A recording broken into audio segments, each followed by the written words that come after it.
first of all, this is my first experience with the Brazilian Bitcoin community. So let me ask, how many of you in this room have Bitcoin? Okay. How many of you do not have Bitcoin yet? All right. If you're sitting next to one of the people who do have Bitcoin, make sure that before you leave here today, you make them give you some Bitcoin. Not a lot, just a bit. Bitcoin is best experienced as a technology rather than explained. Learning about Bitcoin and experiencing how it can be used is the best way to understand what is the future of money. And you probably won't be in a room with this many people who have Bitcoin again anytime soon. So this is your opportunity. And those of you who have Bitcoin, please help people set up a wallet. Give them a small amount. And if you want, I will be happy to do that as well later on today. I've written a book called Mastering Bitcoin. And this book is for a technical audience. It is not about the economics of Bitcoin. It is not about the politics of Bitcoin. It is about the technology, how Bitcoin works, and how you build applications with Bitcoin. It was very important to me when I wrote this book to ensure that this knowledge could be shared with as many people as possible. And we started about 10 months ago a volunteer translation project. And more than 250 volunteers have been translating Mastering Bitcoin into 36 different languages, and 12 of those are complete. About 4 months ago, we completed the translation into Brazilian Portuguese. That book is available for free online as a PDF. You can download it from the website bitcoinbook.info. You can download the PDF. It's under a Creative Commons open license. That means that you can not only read it for free, you can share it, you can sell it, you can mash it up. You can turn it into a university course or a high school course. You can use materials, photographs, quotes, any part of the book in any way you want. You can turn it into a rap poetry slam if you want. Don't do that. And the whole point of this is to spread the knowledge as much as possible. So I invite all of you to go and check that out. What is Bitcoin? And why are we here today? Bitcoin is an innovation in the technology of money. How old is the technology of money? Who wants to hazard a guess? Who wants to guess? How old is money? Anyone? Since the Romans. Since the Romans? You need to go a bit further behind than that. Okay, how old is money? Anybody else want to hazard a guess? That's a good start. Romans, let's go further back. How about Cro-Magnon? How about Neanderthalis? How about millions of years old, perhaps? And yet we don't even know how old it is. Because what we have observed is that money emerges as a cultural artifact even among primate societies. Monkeys can learn how to use money. And so we believe that money is the oldest technology humans have developed. It is older than fire, it is older than the wheel, and it is perhaps as old as language itself, because money is language. Money is a form of language. And in these million years of development, money has experienced maybe 4 major technological changes. Money as abstract token, shells, beads, feathers, bones, things that are scarce in an environment, easy to transport, have aesthetic or primary value, and are used as an abstraction to express value to each other. Nuts, seeds, colorful feathers, beads, seashells. We see that throughout human society hundreds of thousands of years ago. And then the first major revolution in money was the use of precious metals in pressed coins, which goes back to perhaps Babylonian times, certainly popularized by the Romans, as you mentioned. That's the first technological adaptation of money. And for thousands of years, That's what money was, precious metals pressed with the faces of important people. And then the second great technological revolution of money was to change money from precious metals to pieces of paper that showed that you had a deposit of precious metals in banks. And the introduction of commercial banking, which in those days was a great liberalizing movement because it meant that money could now be used by people who were not part of the aristocracy. Until then, kings used precious metals, merchant class used precious metal, but most of the rest of society didn't really have access to the basic banking capabilities. And with the introduction of commercial banking and paper money, money changed. And it changed and it became a great equalizer, and it gave opportunity to millions and then billions of people. So let me ask you, how do you think people reacted when paper money was introduced?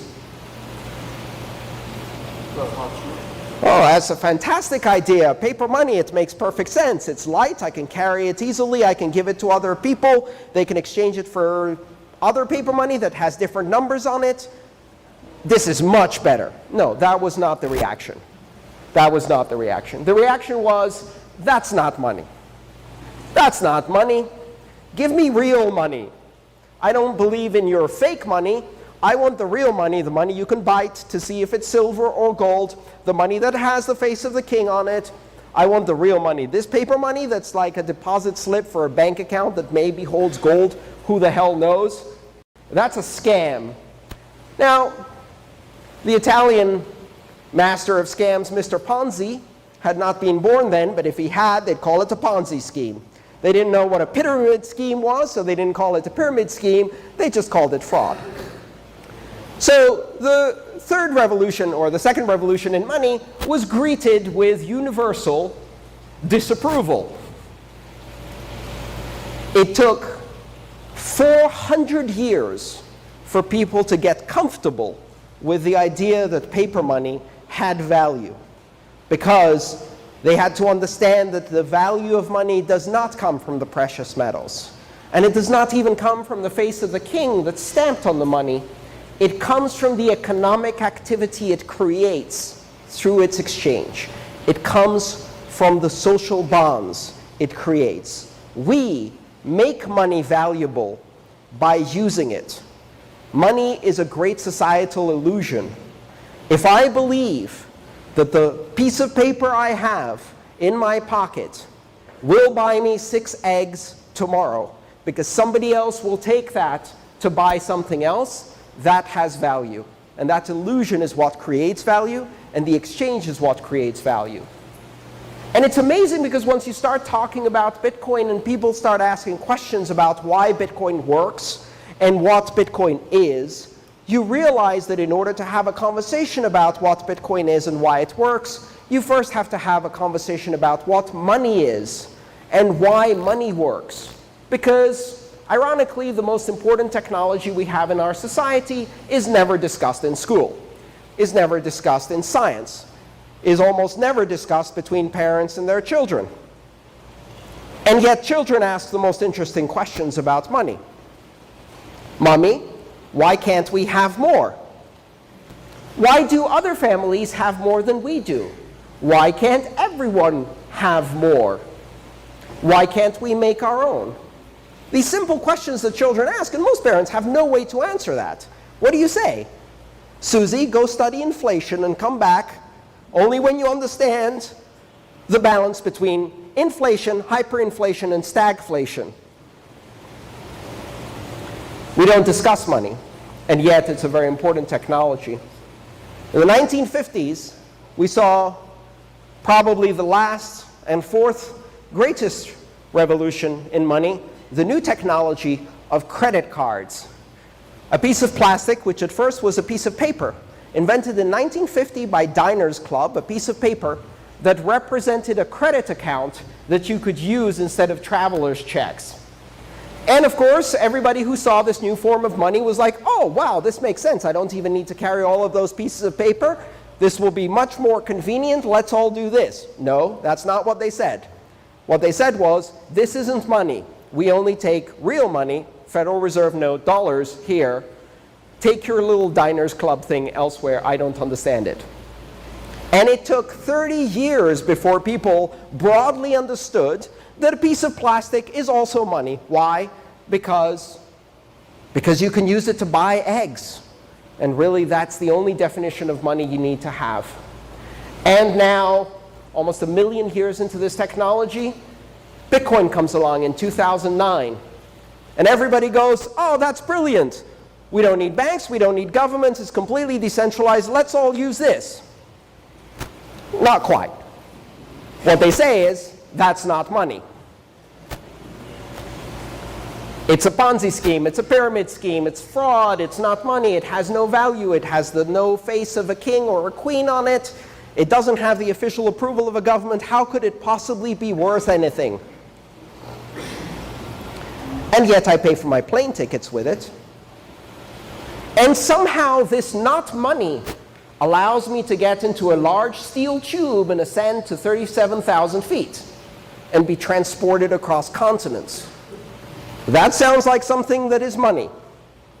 I have been living on Bitcoin for more than 3 years. It is the vast majority of my income.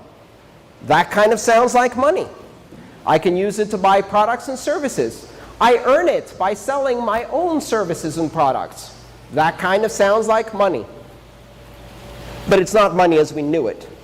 After 1 million years, we are now standing at the beginning of the fourth revolution of money. And we have money that is independent of governments and independent of banks. Money that allows every one of us not to have a bank account on our phone, but to have an entire bank on our phone. I have an application here that can generate 2 billion account numbers, that gives me access to international wire transfers, that allows me to do merchant processing, import-export commerce with any country in the world, and transmit and receive money at the speed of light anywhere for very little fees. I don't have a bank account in my pocket. I have a bank. Because banking is now an app. And I am a banker. And you are a banker. And you are a banker. And we are all bankers. Because none of us are bankers. And that fundamentally changes our relationship with money. And this money is not owned by any government. It's not controlled by any nation.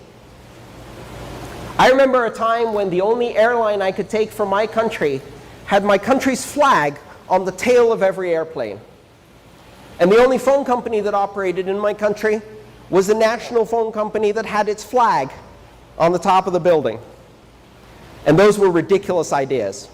The idea that you can only have an airline that belongs to a country and have exclusive monopoly over all airline operations is ridiculous. Why is it so ridiculous to think that the idea of a national currency with the flag of a nation on it that has complete monopoly within a country, why is that not ridiculous? It is. We just accept things because they've been that way for as long as we remember, not because they make any sense. And so now we have other options. Bitcoin allows us for the first time to have choices in the number of currencies we use. And it's important to understand that we have to look at Bitcoin from a different perspective. People ask me, which is the first country that is going to adopt Bitcoin as its national currency? That would be a disaster. That is a terrible idea. That's an idea as terrible as the euro. Creating a monopoly of money with a national flag on it is the exact opposite of what Bitcoin is about. The idea of currency being a zero-sum geopolitical game of competition between nation states is ridiculous, and Bitcoin is not going to play that game. That's not the point. Which country is going to adopt Bitcoin? The internet. The largest, most populous concentration of human beings collaborating in the world today is not a country. It is the internet. And the internet has its own currency. It has already adopted Bitcoin. Which banks will start using Bitcoin? None of them. Which countries will start using Bitcoin? None of them. Will Bitcoin replace national currencies? Of course not. Because money is a language. And if you think of money as a language, the idea of one universal money is as ridiculous as the idea of one universal language. You all speak English, right? Did that influence your decision to abandon Portuguese? Do you only learn one language because, after all, it is the universal language? There is no universal language. There is no universal money because there is no universal culture. There is no universal religion. There is no universal state. We are not a universal nation. We are a diverse species. So we have diverse language and diverse culture and diverse religion. And now we have diverse money. And if that's threatening to a government, the idea that individuals have a choice to use diverse money, then you have to ask yourself, why is my government threatened by financial freedom? And ironically, some of the governments that have currency crisis right now are not really threatened by Bitcoin. And neither should the banks be threatened by Bitcoin. What Bitcoin represents is opportunity. More than 4 billion people in the world have very, very limited or no access to banking whatsoever because of politics, because of geographic barriers, because of technological barriers, not because they have no value as productive human beings. And we have an opportunity with this technology and technologies like it to take 4 billion people and make them part of this new global economy, to give them access to the same financial power as a bank, without borders, without control, without censorship, and with full financial freedom, autonomy, and privacy. We live in a world where in the last 30 years, it has become the norm for individuals to have zero financial privacy. For every financial transaction you do to be surveilled, monitored, and controlled. And at the same time, governments have complete secrecy. And that world is upside down. Because the world I want to live in, individuals have privacy.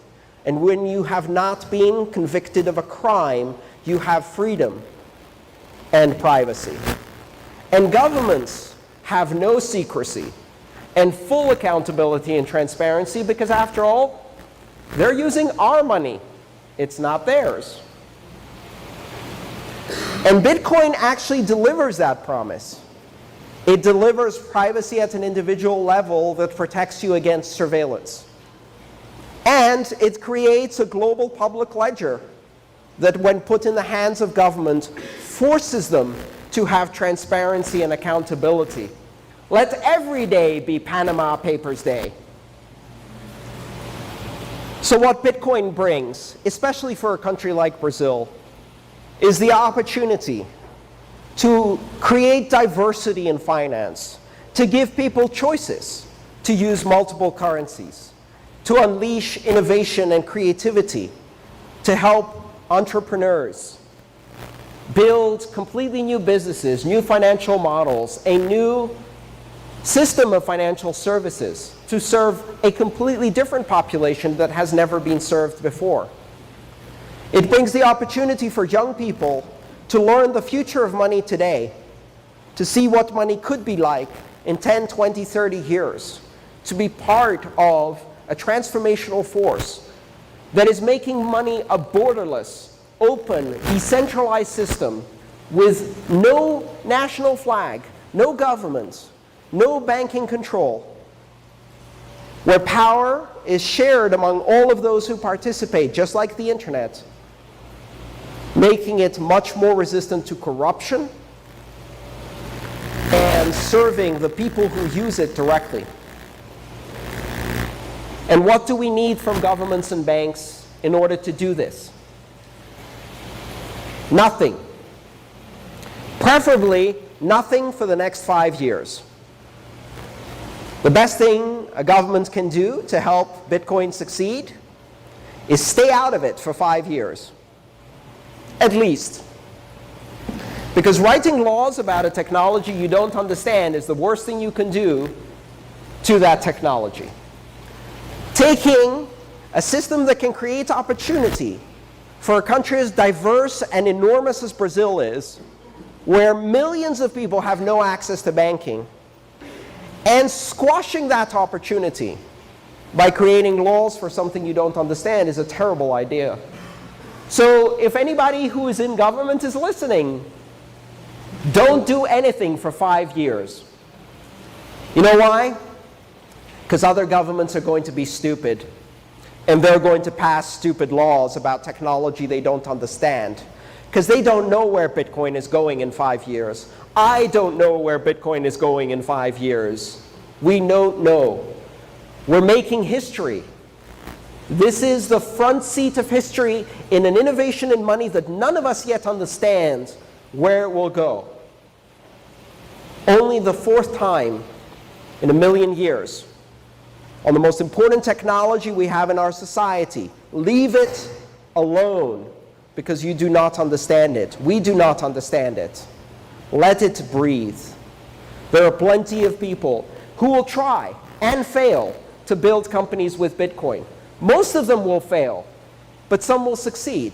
And they will create completely new industries from nothing that never existed before. 20 years from now, the 10 largest financial institutions in the world will be technology companies. They will have no accounts, no customers, no assets, no liabilities, no balance sheets, no banking branches, no ATMs. How can I say that? The largest taxi company in the world has no taxis and no drivers. The largest hotel company in the world has no hotel rooms. The largest content company in the world makes no content. The largest phone company in the world has no phones.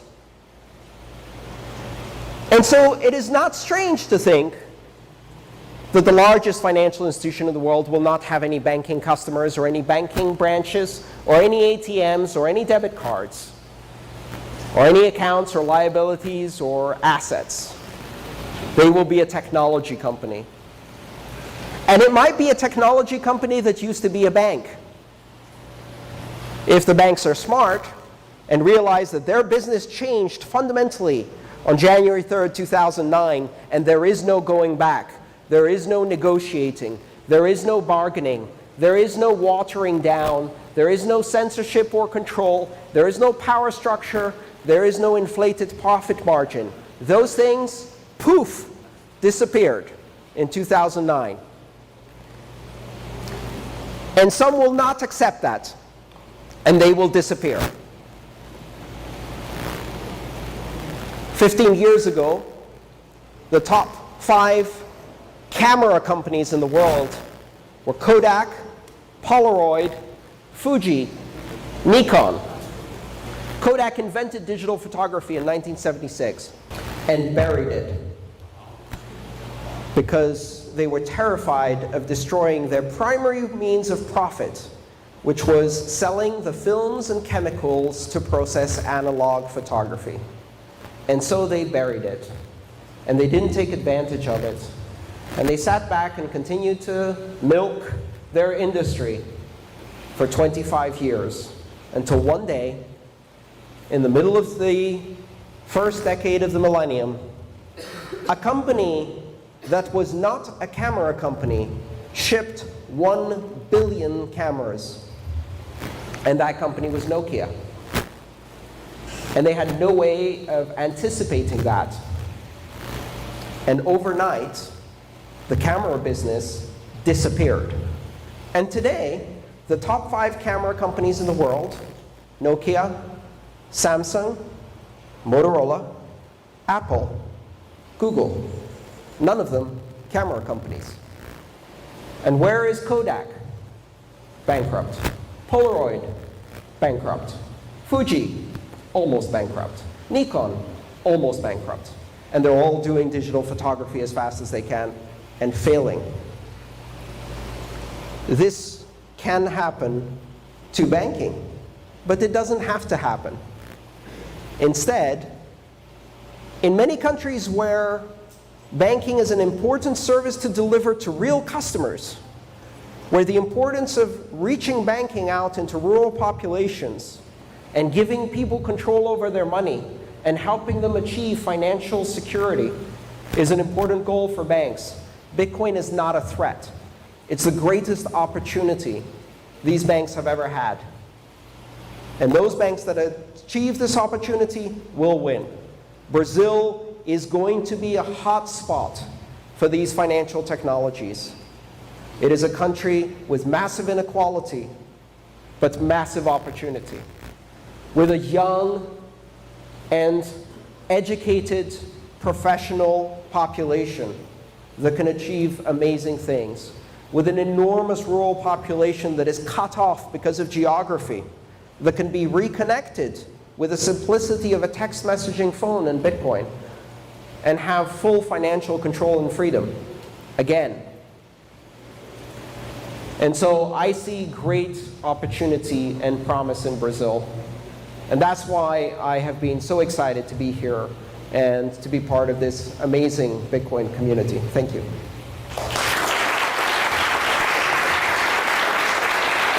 want to do questions? Well, what do you think about the Ethereum?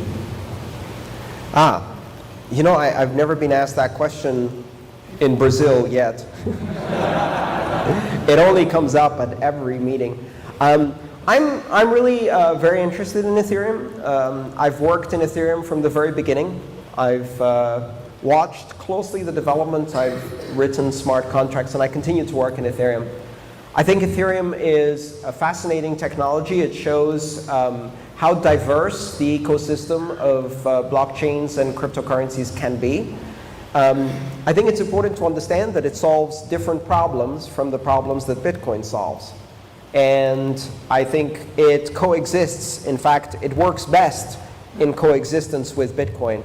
Bitcoin provides robust security as a reserve currency and trusted ledger with very, very strong immutability and unforgeability. And part of the reason it achieves that is by being simple in its construction, which means it can't do smart contracts.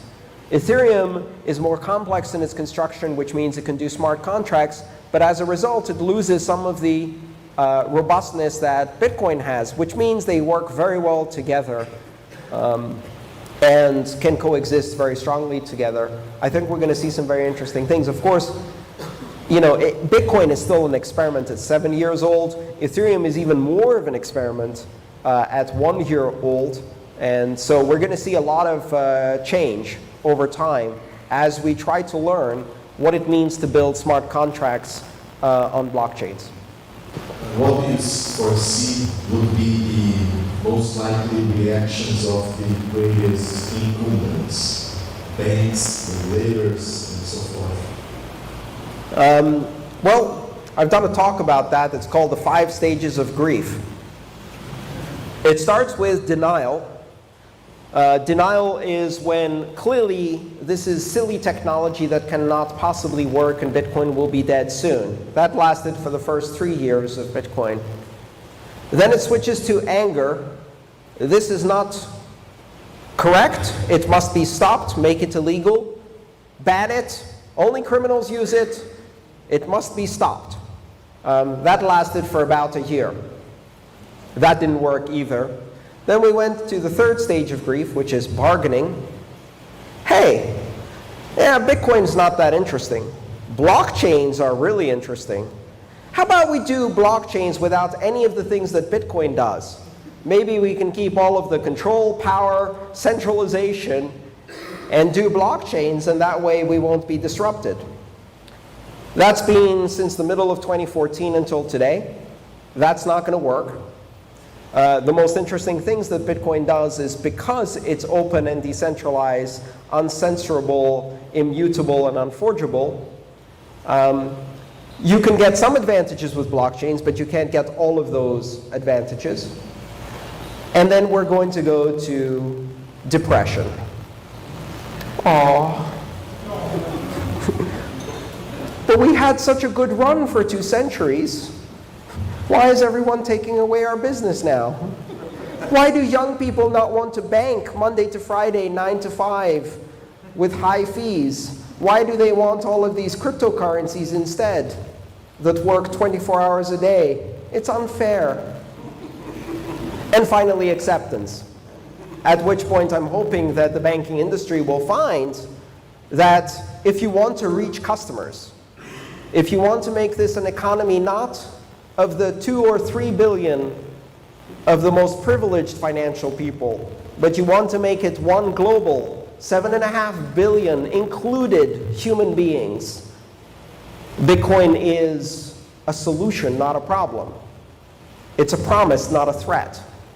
And then we all win. Andreas, Hey. nice to see you here. I'm glad to be here. About the decentralization.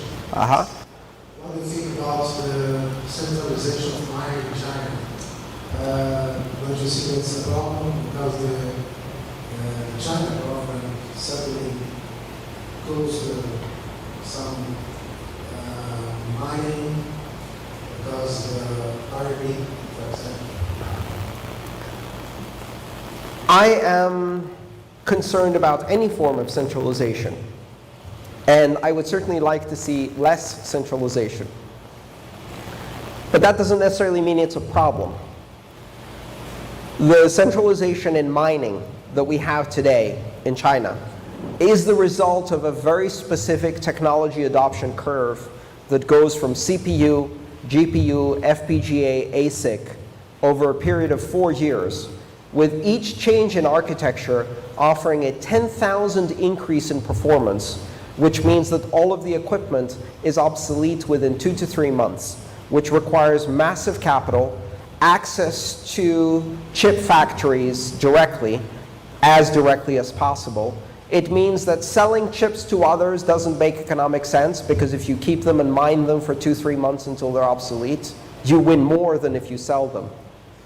And it means that, of course, access to cheap electricity makes a huge advantage. All of these factors together have created an enormously fast curve, but also centralization, primarily in China.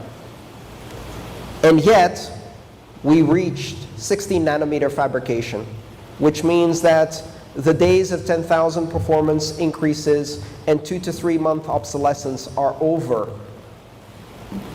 Moore's law is the fastest technological law we've had, except that compared to Bitcoin CPU to ASICs, it's slow. It's 5,000 times too slow. And so over the next 2 years, we will not see a 10,000 time improvement. We will see a 2 times improvement, and that's really slow. And that means that instead of the equipment being obsolete in 3 months, it will now have a shelf life of 2 years.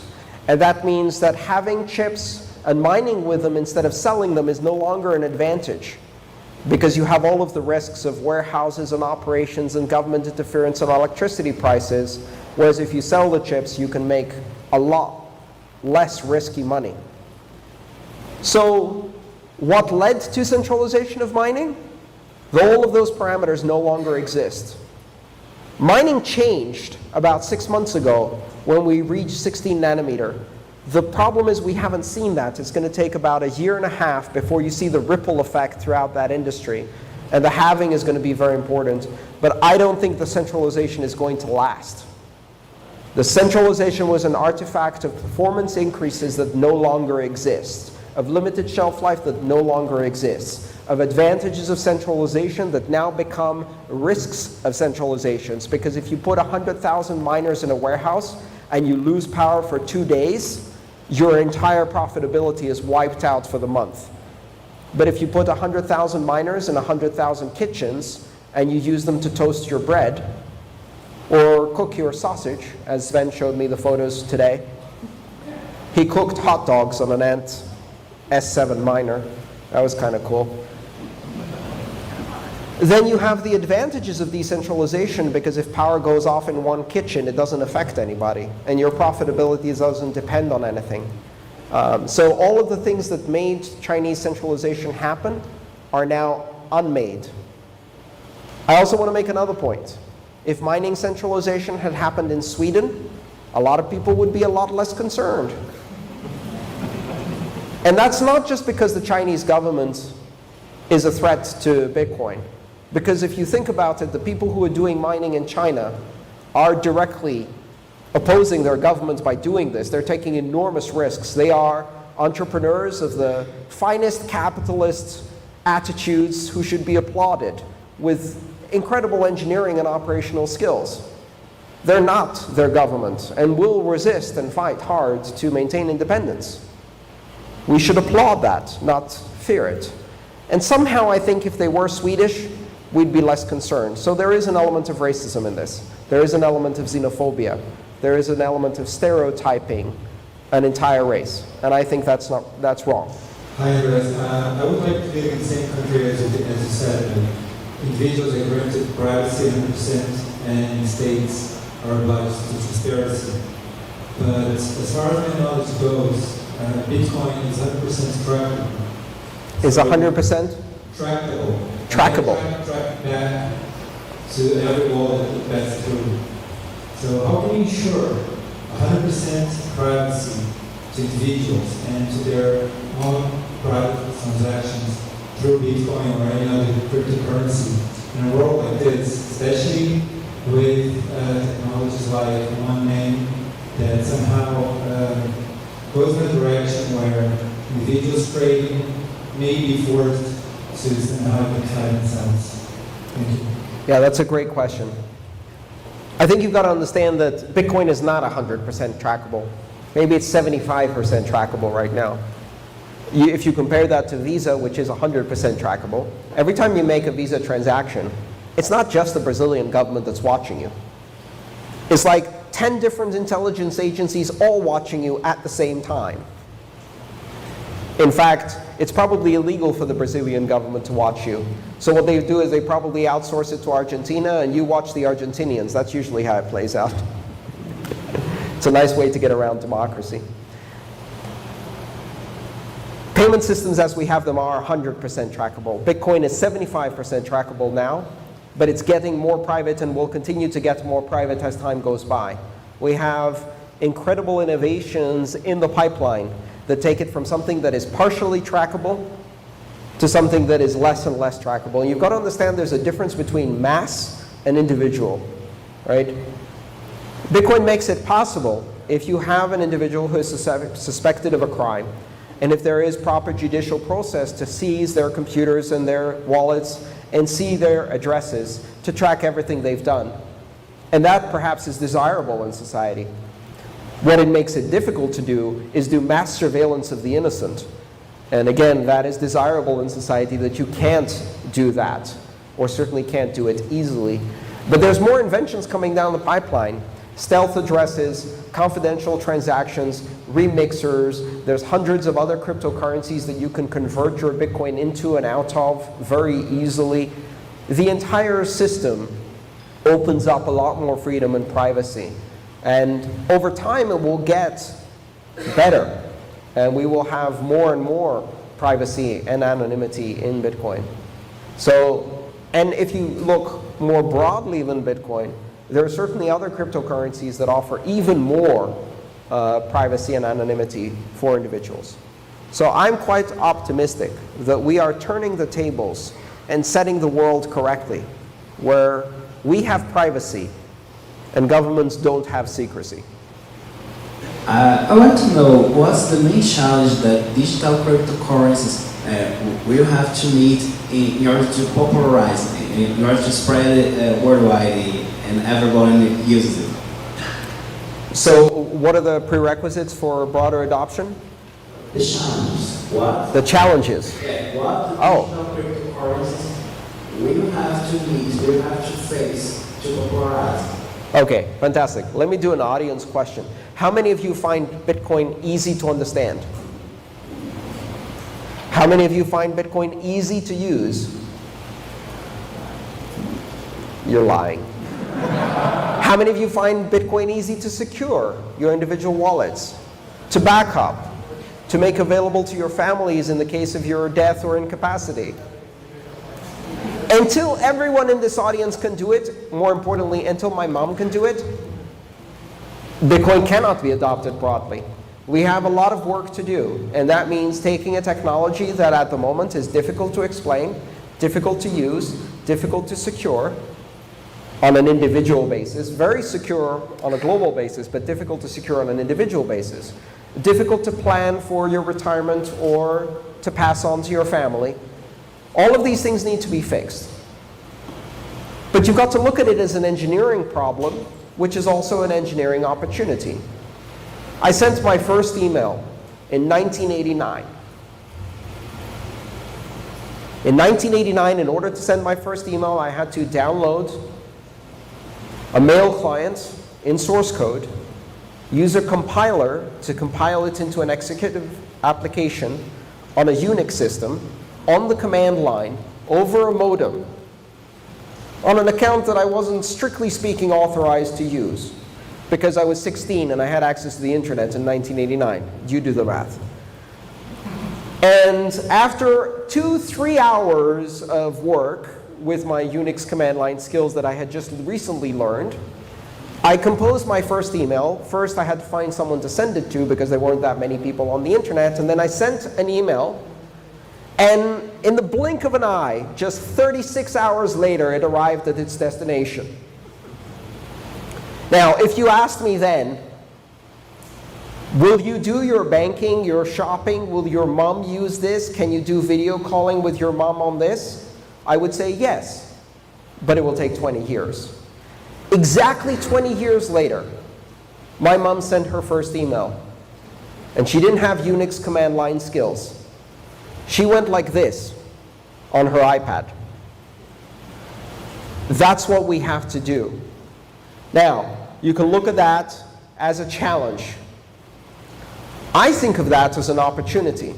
That opportunity created a multi-billion-dollar industry for search, a multi-billion-dollar industry for email, a multi-billion-dollar industry for online services, a multi-billion-dollar industry for internet service providers, a multi-billion-dollar industry for tablets and mobile phones and personal computing devices, and all of the other things that we've seen. So the person who sees it as a challenge is the pessimist. The person who sees it as an opportunity to create a billion-dollar industry, I call that person an entrepreneur. And I see a lot of them in the audience today who are thinking, you know what? If I make Bitcoin easier, I build a very successful business. If I make Bitcoin easier to use, easier to secure, easier to understand, until you don't need to know how it works. So I'll turn around that question and say, you don't need to understand Bitcoin to use it.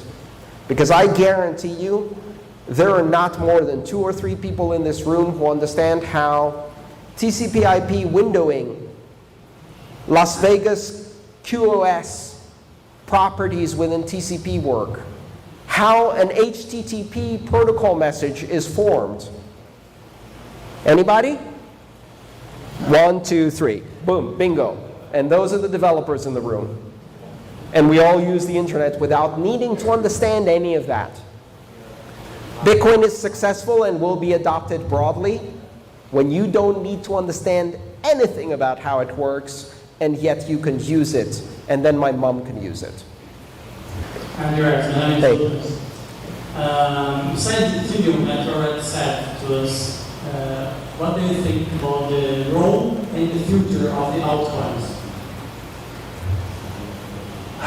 You know, when I started working in Bitcoin, I believed that we would see maybe 1, 2, 3, 4, 5 different currencies that could succeed in different ways, and that they would have to fight each other for dominance.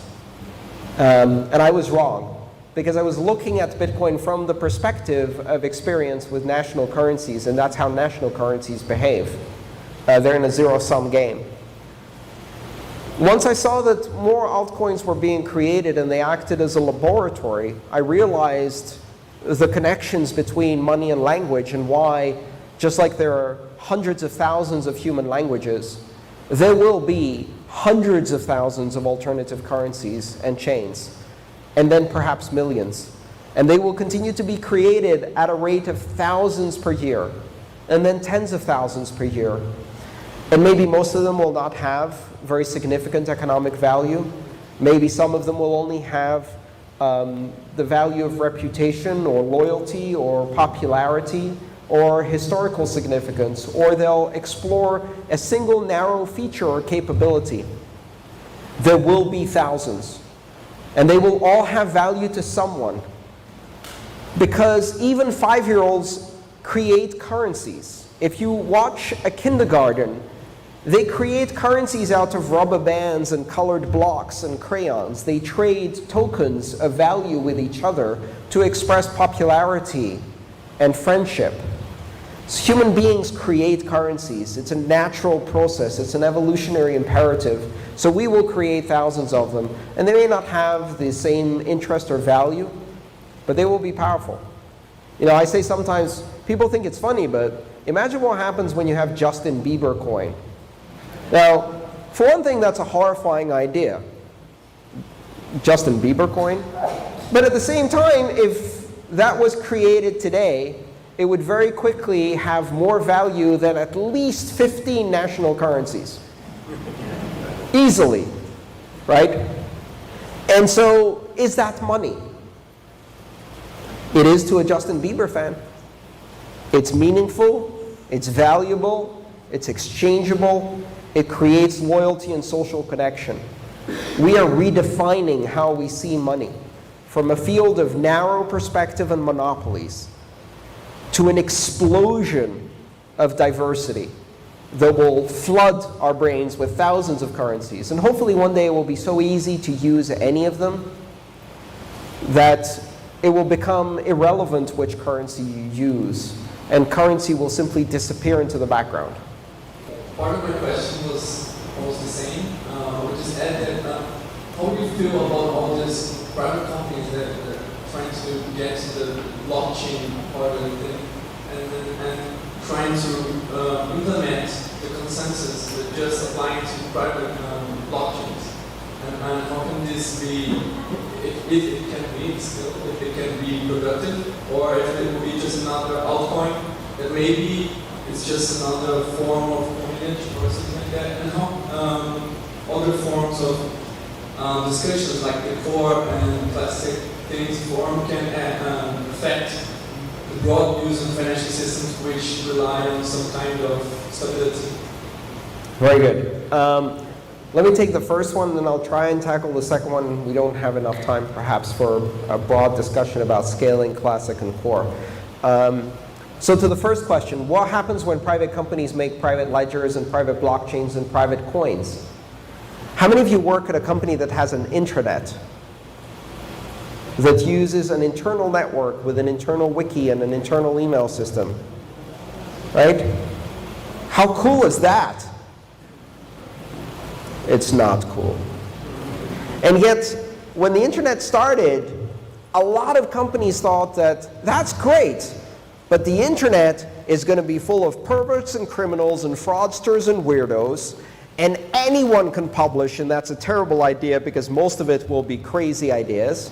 So how about we take that and we make a closed system where we control who publishes and who connects, and we make a nice system that is suitable for all ages, kind of a Disney version of the internet.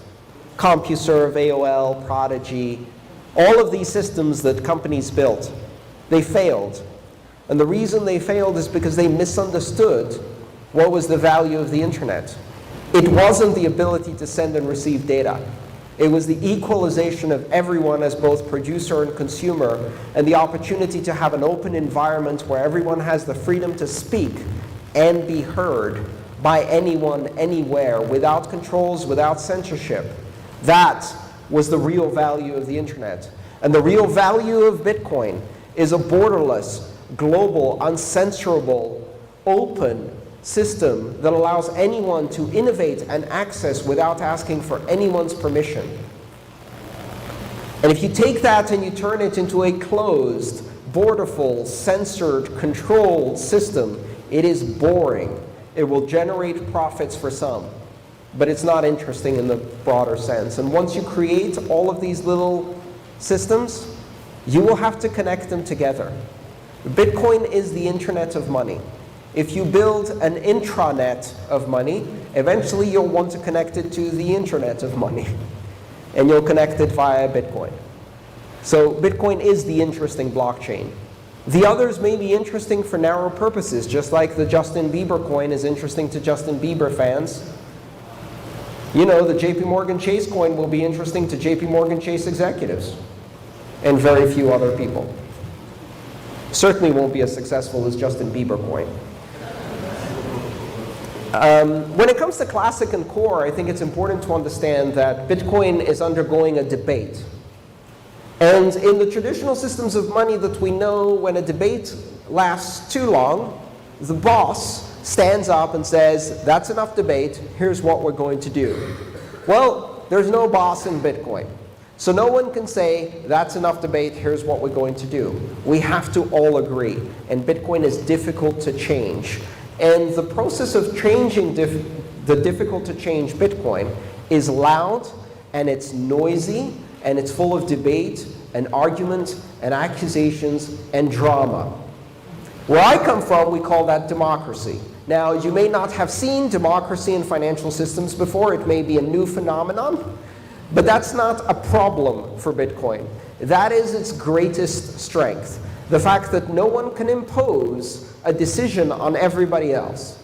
Core can't, even if it might look like they can. Classic can't. They each hold veto over each other. Consensus is much more broad and nuanced than we understand. And democracy looks messy. If you want efficiency, then just put one company or person in charge, and you will get efficiency. The price is freedom. We buy freedom by paying the price of inefficiency. And I will make that choice every single time. Thanks.